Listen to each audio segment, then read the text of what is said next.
So as far as the RockWalk is concerned, how does it make you feel when you walk out there and you see your hands next to all these amazing musicians, legendary musicians? Well, I'm actually very tickled, as they say in New York, that I'm in the RockWalk, you know, and Tim Bogert, our bass player from Vanilla Fudge, is in there,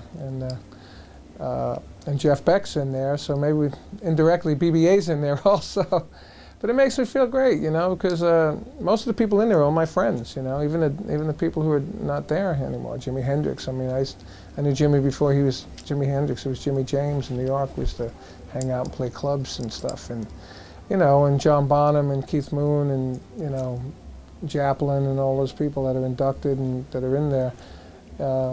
You know, I walk around and go, oh yeah. You know, so one time I came here with my kids.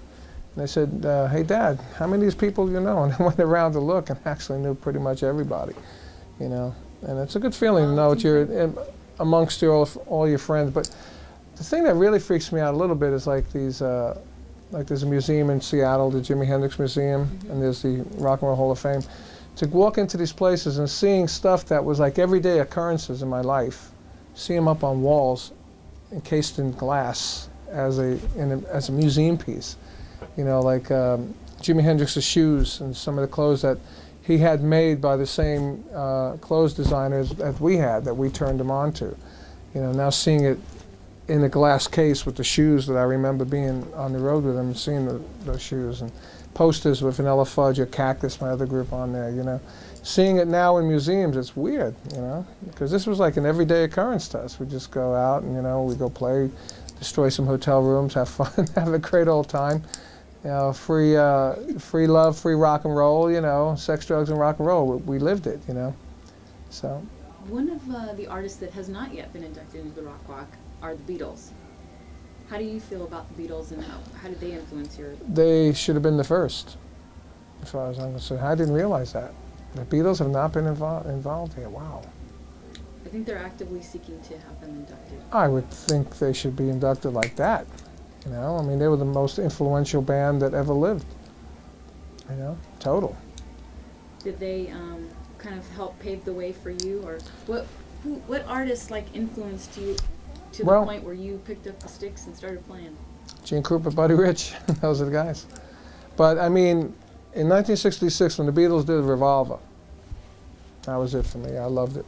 You know, and that's when Vanilla Fudge were together, just starting out. We called it Pigeons. And I remember every night after a gig, and every time we had time off, we were listening to Revolver. And as we know, on the first album, we did a lot of Beatles songs, the way we did it. And we were pleased to know that the Beatles actually listened to it. And George Harrison was a candidate to take it around everywhere in England and playing it for all his friends, like Eric Clapton, Jeff Beck, and people like that. And Paul McCartney told me this when I met him with Rod Stewart. But I mean, they should be, you know, the first people ever inducted in this thing, you know. But my influences came from that.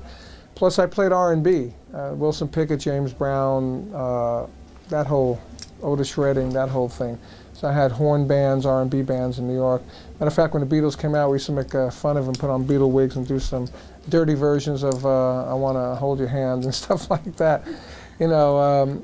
I'm sure they appreciated Yeah, that. but then, you know, because they were pop, you know, and I was into, you know, James Brown, all that stuff, where musicianship was really great, you know. When you listen to I Want to Hold Your Hand, the musicianship was, you know, very poppy, and it wasn't anything out of the ordinary. It wasn't that great in my eyes. Until later on, when I realized what they were actually doing, you know. And then Revolver opened my eyes to the Beatles, and then I went back and saw so many great songs that they did, Day Tripper, and, you know, Michelle, and I mean, just so many amazing songs, you know.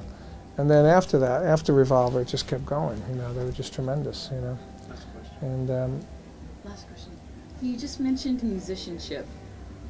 What do you think of the musicianship of the early 70s, late 60s versus what it is now?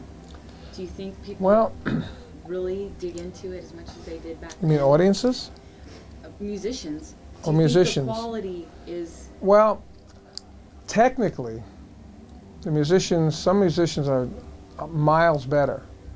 Like drummers today, You know, the ones that are really great drummers that we call, they're like scientists. They're scientific drumming. Everything's mathematical and scientific. Versus, you know, in the late 60s, it was all brand new, sort of rock was just becoming an art form, and people were just opening up, and spontaneous playing and all that was just starting to happen. Now it's sort of happened, and it's gone back to pop again. You know, the actual charts and radio and all that, it's back to where it was in like 1963, 1964. But the musicianship as a whole, guitar players are just amazing now, bass players, drummers, you know, vocalists. There's so many more greater, you know, so many more vocalists that are great now, and so many more drummers and guitarists that are great as far as a technical musician. But it comes down to feel sometimes, you know. Sometimes less is more, and feel is coming from the soul rather than from the head, you know. So depends on where your scope is at, where you're looking from. If you're looking at it from a soulful aspect, maybe there's not as many soulful musicians today. If you're looking at it from a technical aspect, maybe it is, you know. But there's a lot of more scientific players today, on bass, drums, keyboard, on everything. Great. Well, thank you Okay? for giving us your time. Great. Beautiful.